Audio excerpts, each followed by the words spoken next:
Olá, meninas. Espero que vocês estejam bem. Eu vou deixar aqui algumas gravações dos livros que a gente forem lendo, tá? E nosso primeiro livro é O Privilégio de Ser Mulher. Então eu vou deixar uma aula sobre cada capítulo, certo? Uma coisa muito interessante que eu aconselho muito vocês a fazerem, tá? É sempre ter esse costume de ler o sumário, né? Dá uma olhada na capa, né? Observa a capa. O que essa capa te diz? Né? O que tem nessa capa? Daqui, leia as orelhas. Quem que é essa autora?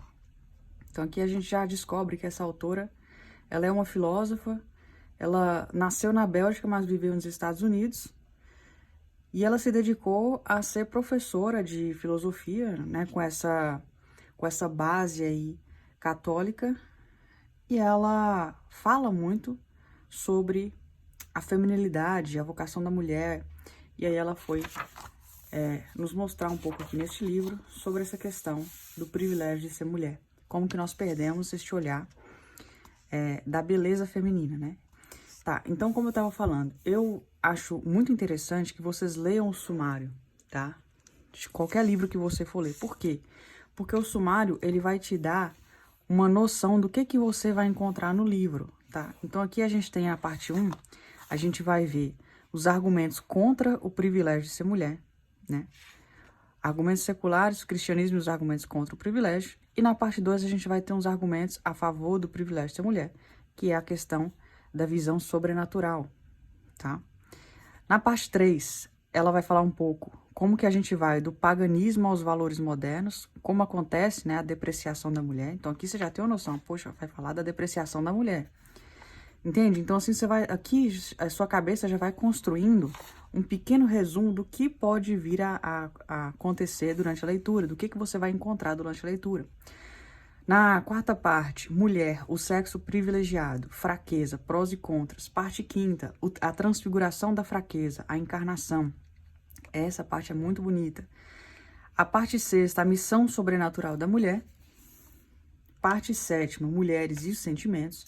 A oitava parte, o mistério do corpo feminino, uma questão muito importante, né? Vai falar sobre o mistério da feminilidade, sobre o dom da maternidade, né? Vai falar um pouco do que é a simbólica do corpo feminino mesmo. Na parte nona, Maria e o sexo feminino, e aí a gente finaliza, tá? Então vamos lá, os argumentos contra o privilégio de ser mulher. Aqui a gente tem então, eu vou fazer o seguinte, eu vou falando as partes que eu achei mais importantes, tá? Até chegar no fim dessa parte. Então, vamos lá. Argumentos seculares, né?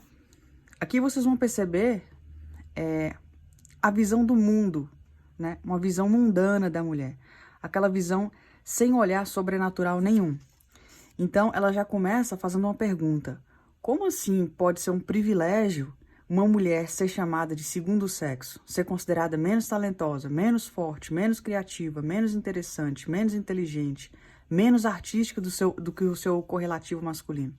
Então ela já começa com essa pedrada, assim, como assim? Olha só, né? Ela foi inteligente, essa autora, porque esse livro é para defender o privilégio de ser mulher, certo? Mas ela já começa atacando a própria ideia dela. Isso é um reforço argumentativo muito poderoso, porque isso aqui já quebra algumas objeções. Mas vamos seguir. Aqui ela vai falar um pouco de como todas as criações do gênero humano, da humanidade como um todo, foram feitas por homens na sua grande maioria, né? E aqui ela vai falar, né, na arquitetura, nas belas artes, na teologia, na filosofia, na ciência, na tecnologia, né? Os grandes filósofos que a gente teve, os próprios padres da igreja ali, os pais da igreja, vamos dizer assim, os discípulos. Então, tem essa figura masculina muito forte, o criador da lâmpada, o criador da eletricidade, entende? Então, assim, o mundo, ele foi, né, basicamente levado a cabo por homens nessas criações da humanidade, e aqui ela vai falar isso. A história do mundo é o mais das vezes a história das conquistas dos homens. De tempos em tempos, uma mulher é mencionada, mas nesses casos, ela é louvada por suas qualidades varonis, ou seja, né, por suas características masculinas, vamos assim dizer. E aí, essa autora aqui, ó, essa filósofa aqui, Simone de Beauvoir e Simone Weil, são frequentemente enaltecidas por essa mesma razão. A Simone de Beauvoir, ela é uma filósofa feminista muito famosa. Então, ela vai ser citada ao longo do livro aqui algumas vezes. Por outro lado, olhamos com desprezo para aquele que é taxado de efeminado e feminil. Então, assim, ela está construindo este argumento aqui de como essa visão da mulher foi criada desde o início dos tempos, né? A mulher como uma segunda opção ali, uma coisa mais frágil, mais inferior. E aí ela vai colocando alguns argumentos aqui, como por exemplo, a maioria das pessoas antigamente preferiam ter filhos homens a ter uma menina, né? Por várias questões.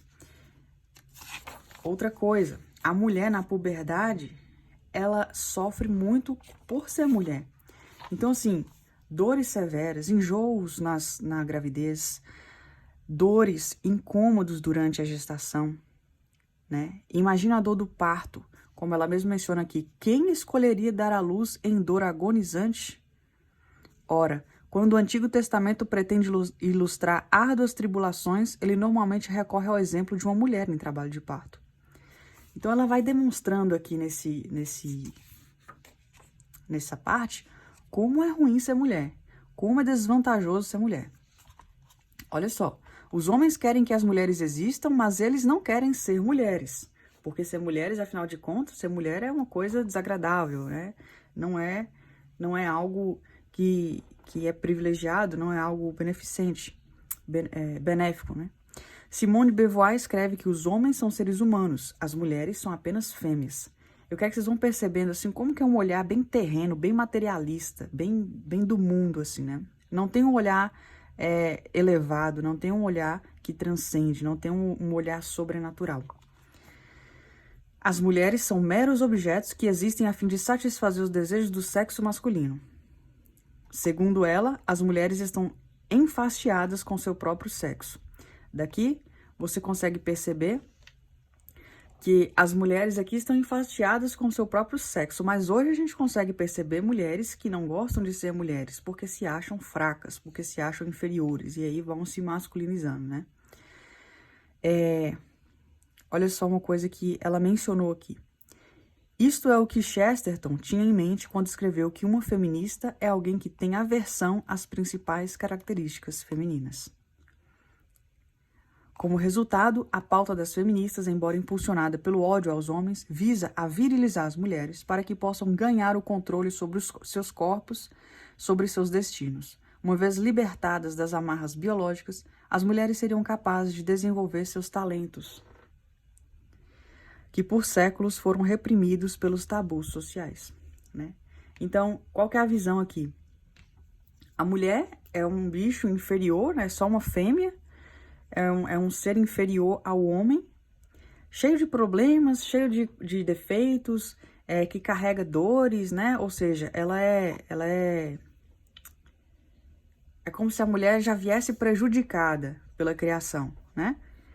Então, para isso, temos aí as feministas, na pauta das feministas, que vai fazer o quê? Vai fazer as mulheres odiarem mais ainda, elas serem essas mulheres fraquinhas, inferiores, vitimizadas, vai fazer odiar as mulheres, vai fazer as mulheres odiarem os homens, porque os homens são, afinal de contas, os grandes vilões.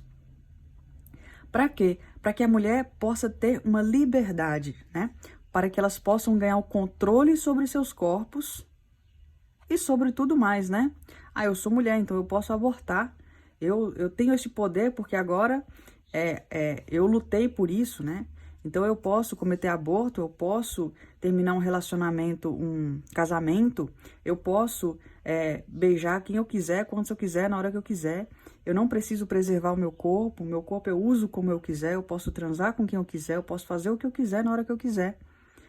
E aí, uma vez libertadas dessas amarras biológicas, as mulheres seriam capazes de desenvolver seus talentos, né? Só que esse plano parece que não deu certo, né? Uma vez que a gente tem aí mulheres completamente arrependidas, muitas vezes perdidas, amarguradas, né? Que não se relacionam porque estão muito masculinizadas estão muito independentes, não precisam de homem para nada, estão sem filhos porque dedicaram sua vida à carreira e agora não tem uma família. Então parece que esse plano não deu muito certo. Mas vamos lá. Elas precisariam libertar-se e tornar-se livres. Para chegar a esse objetivo, as feministas proclamaram a identidade de homens e mulheres. Sensato, Chesterton escreveu. Chesterton é um autor também que vocês devem conhecer, é um autor muito indicado também, a gente provavelmente vai ler alguma obra dele. Não há nada que leve à desigualdade tão seguramente quanto a identidade. O Chesterton ele faz algumas pontuações assim bem diretas. Bom, aqui ela vai falar sobre algumas declarações nesse sentido no Antigo Testamento, né? E lembrando, aqui ela está fazendo uma visão de como uma feminista enxerga a mulher, por exemplo, né? Como uma feminista, por exemplo, enxerga o Antigo Testamento, porque ela utiliza muito da Simone de Beauvoir, que está lá. No Antigo Testamento, há numerosas declarações sobre as mulheres que estão longe de ser lisonjeiras. Algumas merecem ser citadas. Qualquer maldade, mas não a maldade de uma esposa. Preferiria morar com um leão e um dragão a morar com uma esposa perversa. O pecado teve seu começo com uma mulher e por causa dela todos nós morremos. Uma esposa perversa é parelha de bois que se afrouxa. Querer possuí-la é como agarrar um escorpião. É a mulher que traz a vergonha e a ignomínia. Achei um homem entre 1000, mas entre as mulheres não encontrei nenhuma. Melhor a maldade do homem do que a bondade da mulher. Então aqui a gente vê uma visão bem típico, né? Retira-se um trecho da Bíblia e coloca ele com uma visão bem materialista mesmo, bem superficial e pobre mesmo, né? E daqui ela vai falar a mesma coisa, né? A Torá não fala do intelecto feminino de modo favorável. A visão secularista dificilmente consegue ser mais lisonjeira, né?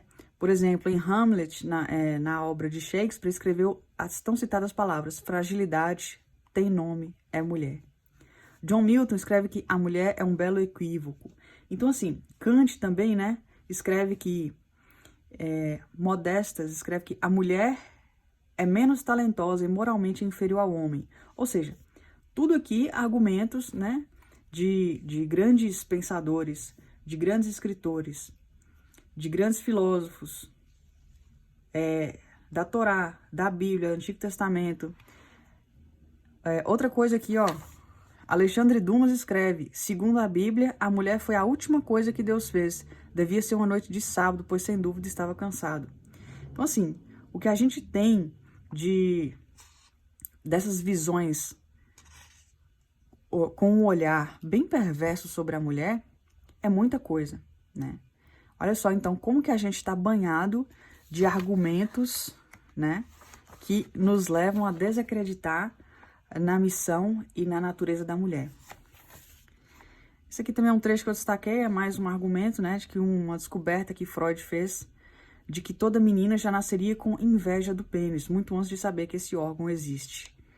Né? Isso aqui já, com certeza já deve ter sido ainda mais. Por outro lado, um homem imerso no sobrenatural, olha só, irá erguer os olhos para o sexo que teve a honra de dar à luz o Salvador do mundo. Então aqui ela já vai começar a nos preparar para entrarmos ali no capítulo 2, né? Vamos lá.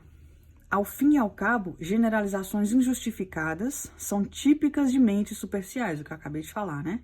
Dizer que algumas mulheres são crianças por toda a vida, que algumas mulheres são sofisticadamente perversas, que algumas são estúpidas e assim por diante, são declarações tão nubladas quanto as afirmações de que alguns homens são boçais, brutos, estúpidos, porque a estupidez contra a qual os próprios deuses lutam em vão está perfeitamente bem distribuída entre os dois sexos, né?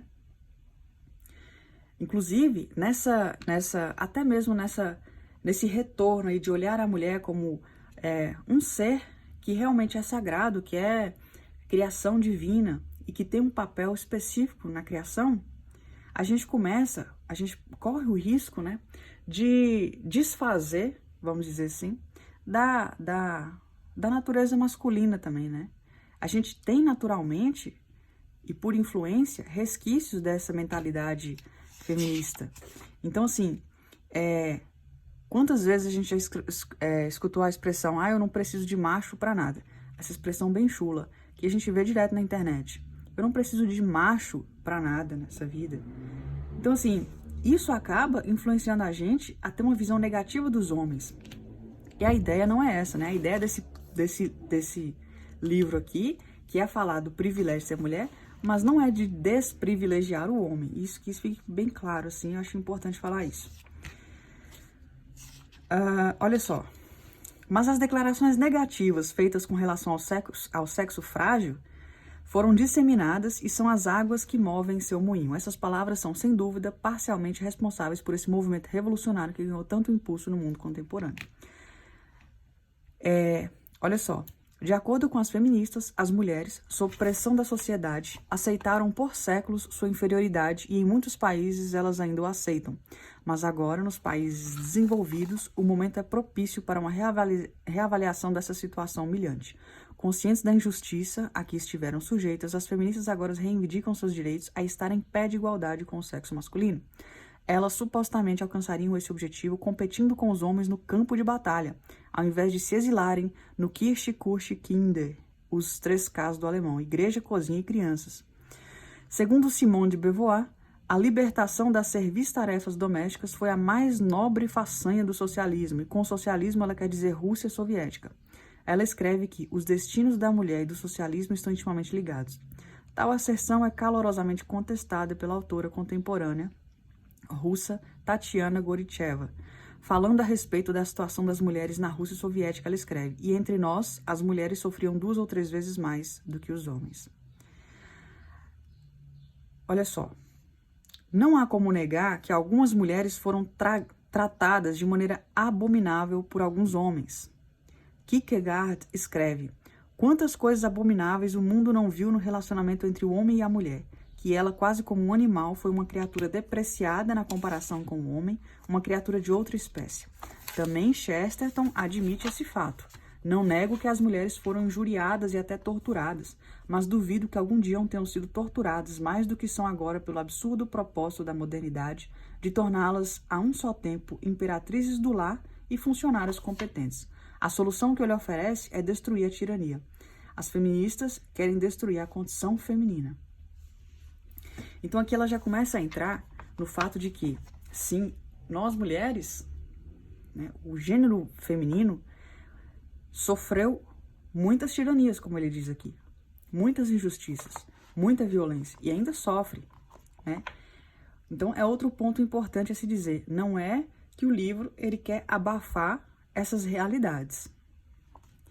E aí, aos poucos, vocês vão entendendo melhor a construção do pensamento da Alice, que é a autora.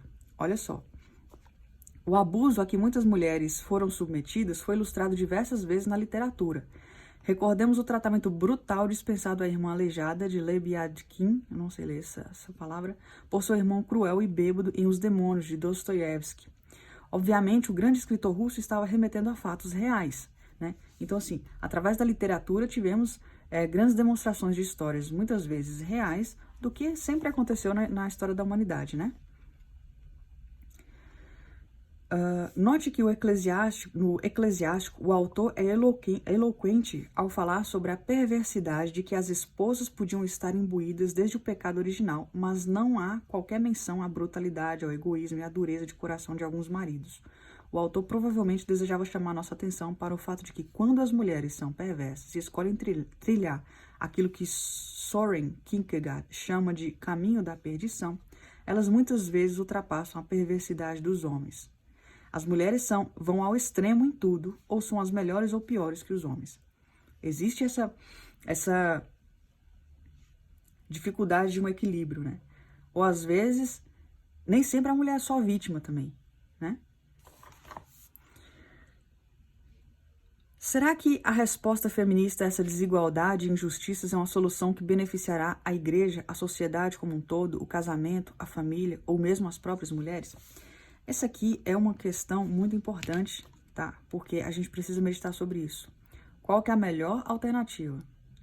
Qual que é a melhor alternativa que temos hoje, como mulher?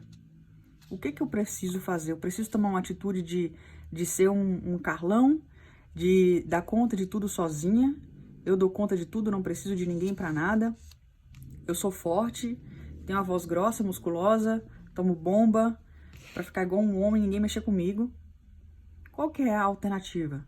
Ou é eu entender e voltar atrás e perguntar o que Deus quer de mim como mulher, para que eu fui criada como mulher, e tentar chegar a uma resposta, né? E qual que é essa resposta? É uma resposta que esteja razoavelmente de acordo, pelo menos razoavelmente de acordo, com a igreja, a sociedade, o casamento, a família, né? Então, a gente tem que ter isso muito em mente.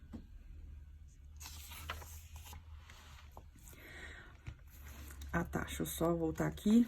O homem, quando livre, é capaz de dar uma resposta adequada a qualquer situação. Ele é igualmente livre para dar uma resposta errada. Uma vez que a natureza humana foi ferida pelo pecado original, os homens estão mais propensos a dar respostas erradas do que certas. Os homens aqui, ela já está falando do ser humano, né? E embora possamos pecar sem a ajuda de ninguém, não somos capazes de fazer o bem sem a graça de Deus, motivo pelo qual devemos rezar humildemente. E isso é algo que muitos deixam de fazer. Então, por fim, olha só que interessante, né? Eu gostei demais desse livro, nossa. A primeira parte, o que ela faz? Ela deu aqui só argumentos degradando ali a figura da mulher, né? Ao longo da humanidade. Ela fez aqui uma linha do tempo. Daqui ela faz um questionamento interessantíssimo. Ei, você que está aí lendo, qual que é a melhor resposta tendo em vista todo esse problema?